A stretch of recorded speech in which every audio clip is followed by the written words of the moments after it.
Good morning students, how are you. मैं आपको पढ़ा रहा हूं चैप्टर इंट्रोडक्शन टू अकाउंटिंग, जिसका लेक्चर नंबर 10 आपके साथ शेयर करेंगे। और आज का टॉपिक है इज अकाउंटिंग एन आर्ट और ए साइंस। बहुत सारे स्टूडेंट्स के मन में ये सवाल उठता है और ये हमारे चैप्टर में भी क्वेश्चन रहता है कि हम जो अकाउंटिंग पढ़ रहे हैं सर, वो आर्ट है या साइंस है। वैसे तो मैंने आपके सामने कुछ नोट्स लिख दिया है, लेकिन मैं कुछ आपको समझाना चाहूंगा इसके बेसिस पर। तो आइए आज हम उसकी इस क्वेश्चन का आंसर आपको कुछ समझाता हूं कि आखिर हम जो सब्जेक्ट पढ़ रहे हैं अकाउंटिंग, वो आर्ट है कि साइंस है।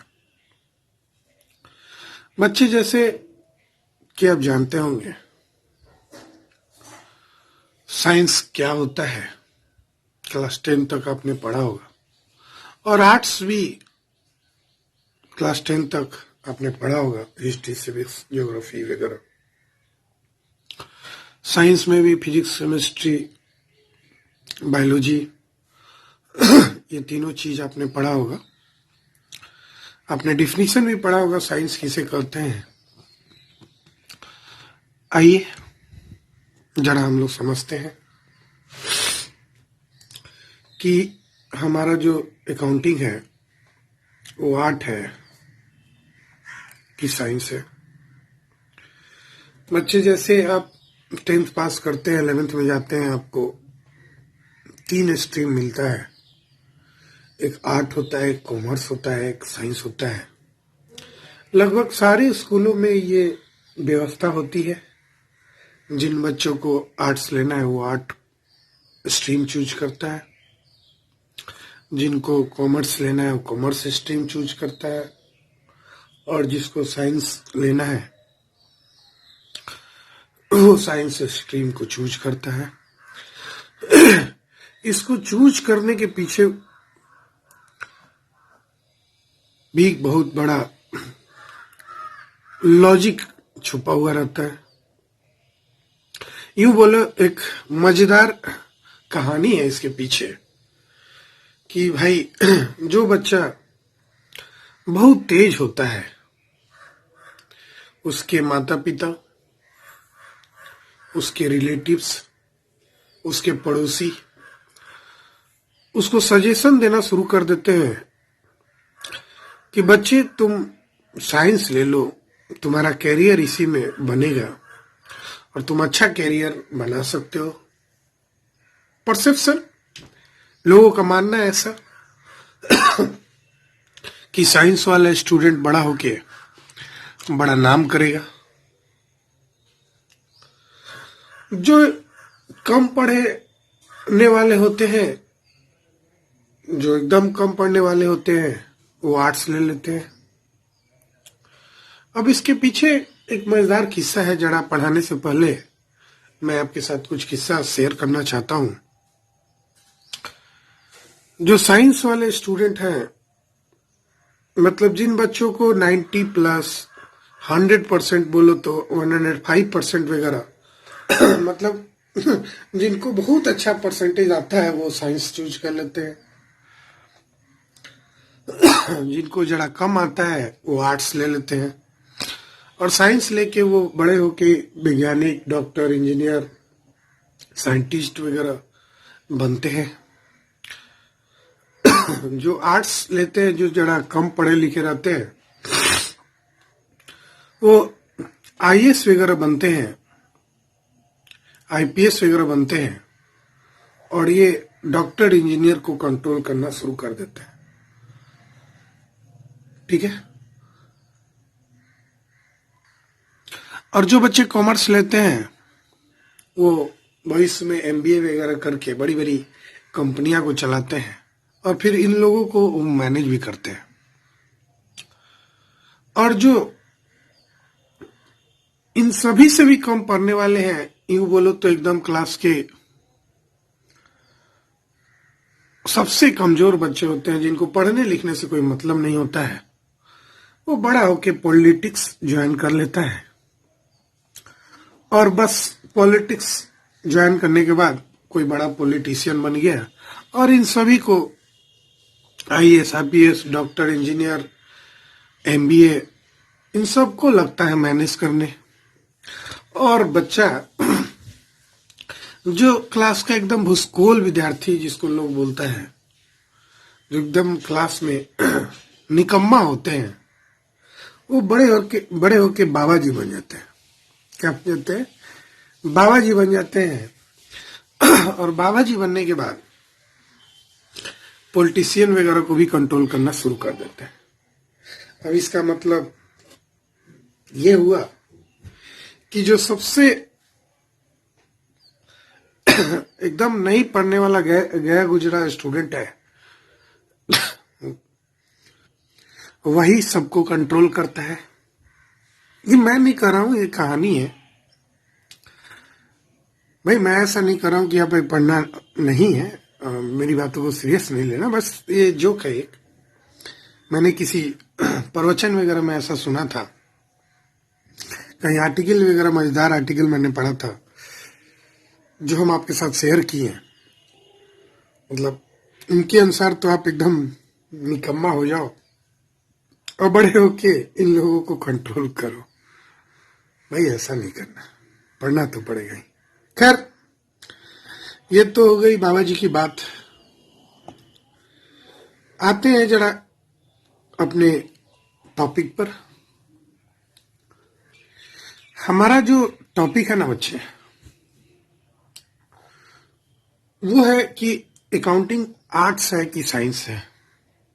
साइंस में बच्चे एकदम फिक्स रूल रहता है कि ऐसे करेंगे तो ये बन जाएगा, ये मिलाएंगे तो सल्फ्यूरिक एसिड बन जाएगा, ये मिलाएंगे तो हाइड्रोक्लोरिक एसिड बन जाएगा, ऐसे करेंगे तो गाड़ी चलने लगेगी, ये करेंगे तो रॉकेट चला जाएगा, ऐसे करेंगे तो प्रोडक्शन होगा, फ्लावरिंग प्लांट में रिप्रोडक्शन होगा। वैसे वैसे कुछ फिक्स रूल होता है कि ऐसे करेंगे तो ऐसे होगा। पहले से एकदम फिक्स सर्टेन गाइडलाइंस होता है कि अगर हम ऐसे करेंगे तो ये चीज ही होगा, दूसरा कुछ नहीं होगा। ये मिलाएंगे तो वाटर अलग हो जाएगा, ये हो जाएगा, वो हो जाएगा। बहुत सारी चीजें हमने पढ़े हैं, अब मुझे याद भी नहीं है, बहुत पहले की बात है। अब आर्ट्स में कुछ भी फिक्स नहीं है।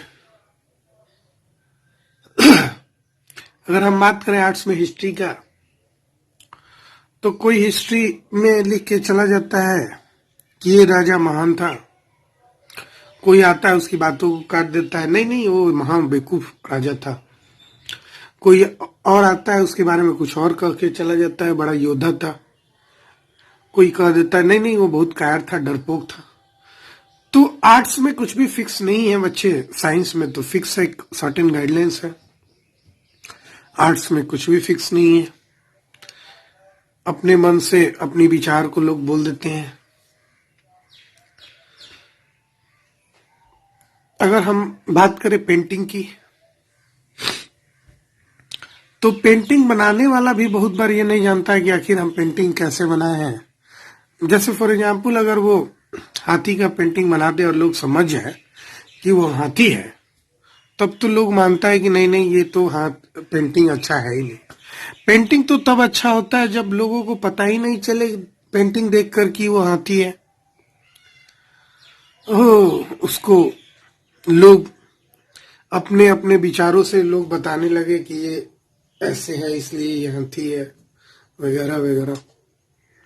मतलब कहने का मतलब है कुछ भी फिक्स नहीं होता है। कई बार तो देखने में ऐसा आता है, सुनने में ऐसा आता है कि पेंटर को खुद नहीं मालूम है कि वो क्या सोच के बनाया है, लोग उसके बारे में ऐसा कुछ राय दे के चले जाते हैं।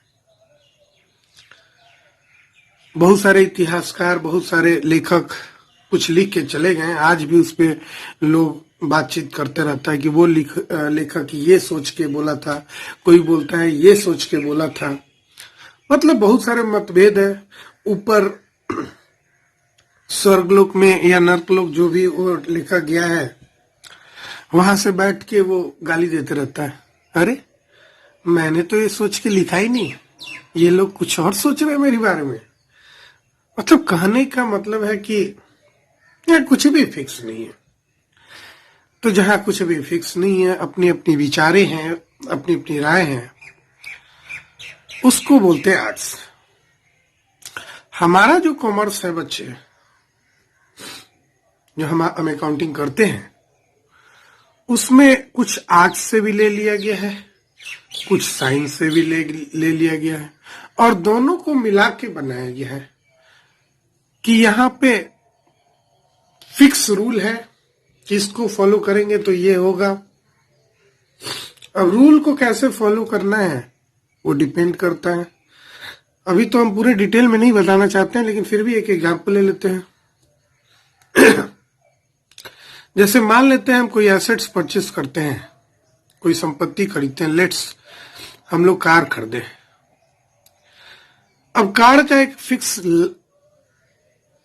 लाइफ होगा, उम्र होगा कि 10 साल के बाद ये कार बेकार हो जाएगी। अब ये जो कार का खर्चा है उसको 10 साल में कोई ये कार का जो खर्चा है, मान लो 10 लाख रुपया, खर्चा तो दिखाना ही है, लेकिन कैसे दिखाना है ये डिपेंड करता है। कोई 10 लाख है तो 10 साल में 1-1 लाख दिखा दिया खर्चा। कोई बोला नहीं, शुरुआत में अच्छा परफॉर्मेंस था तो खर्चा शुरुआत में ज्यादा दिखा दो। अपना अपना मत होता है। इसके अलावा भी बहुत सारे मेथड्स होते हैं। इसी मेथड्स को हम लोग पढ़ते हैं, SLM और WDV के नाम से पढ़ते हैं बच्चे, रिटर्न डाउन वैल्यू मेथड या डिमिनिशिंग बैलेंस मेथड। आपने मेरे लेक्चर में भी सुना होगा।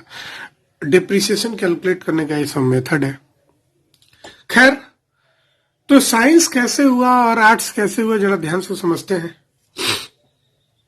कार के खर्चे को दिखाना है, 10 लाख खर्चे को दिखाना है, एकदम फिक्स है कि दिखाना है खर्चे।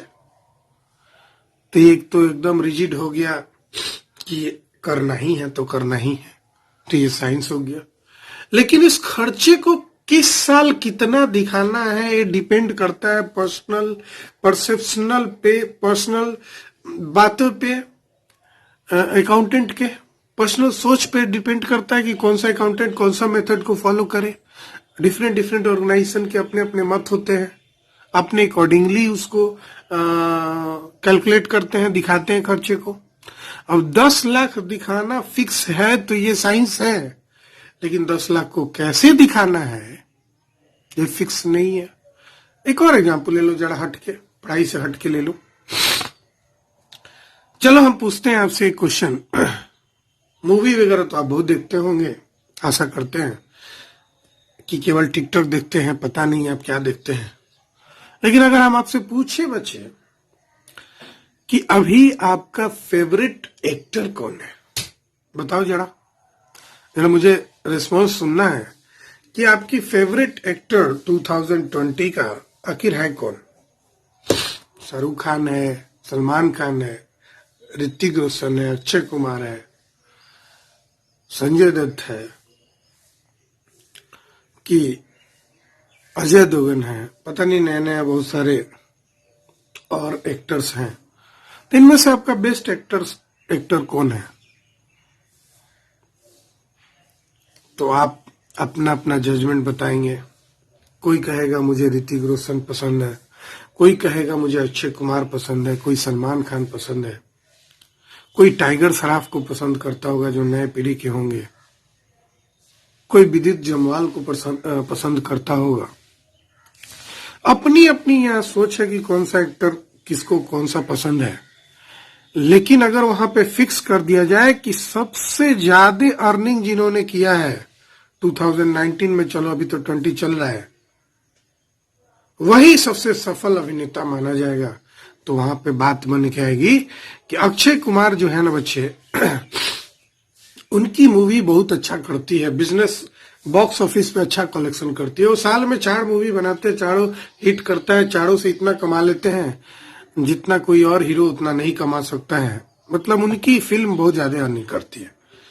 तो यहाँ पे फिक्स कर दिया कि भाई कमाई के आधार पे बताना है, अर्निंग के आधार पे बताना है, बॉक्स ऑफिस के कलेक्शन के आधार पे बताना है कि एक साल में किस अभिनेता ने कितना कलेक्शन दिया बॉक्स ऑफिस पे। तो यहाँ एक फिक्स गाइडलाइंस हो गया भाई, पूरे कलेक्शन के आधार पे बताना है। तो बेस्ट एक्टर अक्षय कुमार होंगे। ऐसे अगर पूछे कि बेस्ट एक्टर कौन है, तो आप सभी में मतभेद होगा, कोई कुछ बोलेगा, कोई कुछ बोलेगा, सबकी अपनी चॉइस होगी। लेकिन यहाँ अगर अर्निंग की बात फिक्स कर दे तो चॉइस आके रुक जाएगी।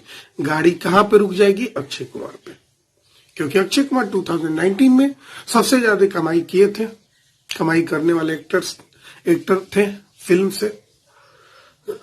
तो कहने का मतलब है, जहां एकदम फिक्स हो, गाइडलाइंस एकदम बना हुआ हो कि ऐसे करेंगे तो ऐसे होगा, ऐसे जाएंगे तो एकदम वहीं पर पहुंचेंगे जहां हमको जानना था। लकीर का फकीर जिसको बोला जाता है, उसी को बोलते हैं बच्चे साइंस। ठीक है। तो हमारे अकाउंटिंग में भी होता है बच्चे कि ये एक आर्ट भी है। अपना सोच के अकॉर्डिंग हम अपना डिसीजन ले लेते हैं कि हमको कौन सा मेथड यूज करना है डिप्रिसिएशन का, या बहुत सारे ऐसे रूल्स और होते हैं जिसको आगे हम लोग चर्चा करेंगे, यहां चर्चा करना उचित नहीं है। और साइंस इसलिए क्योंकि ये गाइडलाइंस है कि इस तरह करेंगे तो ये चीज निकल के आएगा, हमको प्रॉफिट निकालना है तो ये करना पड़ेगा। जरा हम अपने लिखे हुए बातों को समझते हैं, उनमें भी यही बात लिखा हुआ है कि accounting is an art as well as science. Art एक टेक्निक है which help us to achieve our demand objective. मतलब अपने मेरा जो हमको चाहिए उसके अनुसार हम अपना प्रिपरेशन करते हैं, वो आर्ट कहते हैं। The accounting is an art of recording, classifying and summarizing financial transaction. It helps us in knowing the profitability and financial position of the business. भाई एक आर्ट कला है, लिखने का, रिकॉर्ड करने का, क्लासिफाई करने का, समराइज करने का, प्रॉफिट निकालने का, फाइनेंशियल पोजीशन निकालने का, ये कला है। डिपेंड करता है पर्सनल जजमेंट पे। लेकिन साइंस इसलिए है क्योंकि कुछ हमको बेसिक प्रिंसिपल फॉलो करना होता है, कुछ हमको रूल्स फॉलो करने होते हैं, कुछ ऑर्गेनाइज्ड नॉलेज को हमको एकदम फॉलो करना होता है। इसीलिए हम अकाउंटिंग को बोलते हैं बच्चे कि ये साइंस भी है और एक आर्ट भी है। एकदम डिटेल में समझिएगा कि पहले तो समझ लीजिएगा, आप समझते भी होंगे कि आर्ट क्या होता है, साइंस क्या होता है, कला क्या होता है, विज्ञान क्या होता है। तो हमारा कॉमर्स दोनों में से लेके बना है। यहाँ पे कुछ रूल्स भी फॉलो करने हैं और कुछ अपने पर्सनल जजमेंट के अनुसार भी डिसीजन लेते हैं। आर्ट्स में तो यही होता है ना बच्चे, पर्सनल जजमेंट पे लोग अपने अनुसार बताते हैं। कुछ तथ्य को बताना है तो अपने अनुसार बताते हैं कि मेरे अनुसार ये चीज ऐसे है, कोई और उसको कुछ और कह के जाता है, कोई फिक्स नहीं है। जैसे इकोनॉमिक्स का ही ले लो बच्चे, इकोनॉमिक्स के तो डिफिनीशन में ही मारा मारी है। कोई राइटर बोलता है ये डिफिनीशन होगा, कोई आके उसको बोलता है नहीं नहीं ये होगा, कोई उसमें और जोर देता है, कोई घटा देता है। मतलब ना जाने कितने राइटर्स के, कितने लेखक के कितने विचार हैं इकोनॉमिक्स के डिफिनीशन में। लेकिन अकाउंटिंग में ऐसा नहीं है, दोनों को मिला के बनाया। कुछ रूल्स है, कुछ गाइडलाइंस दिए हुए हैं, समय समय पर कुछ गाइडलाइंस बनते भी रहते हैं, उसके अनुसार हमको अकाउंटिंग करना होता है।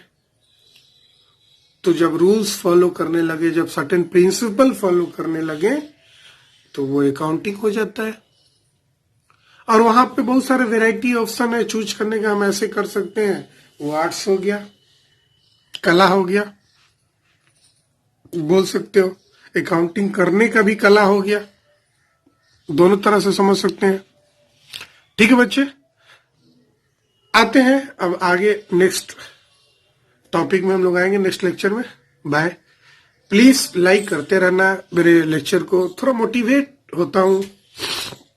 जब भी लगे कि मेरा एनर्जी लेवल डाउन है तो लाइक बटन दबा देना, थोड़ा थम्स अप दे देना, थोड़ा सा अच्छा लगेगा, थोड़ा मोटिवेटेड फील करूंगा और एनर्जी के साथ आपको पढ़ाऊंगा।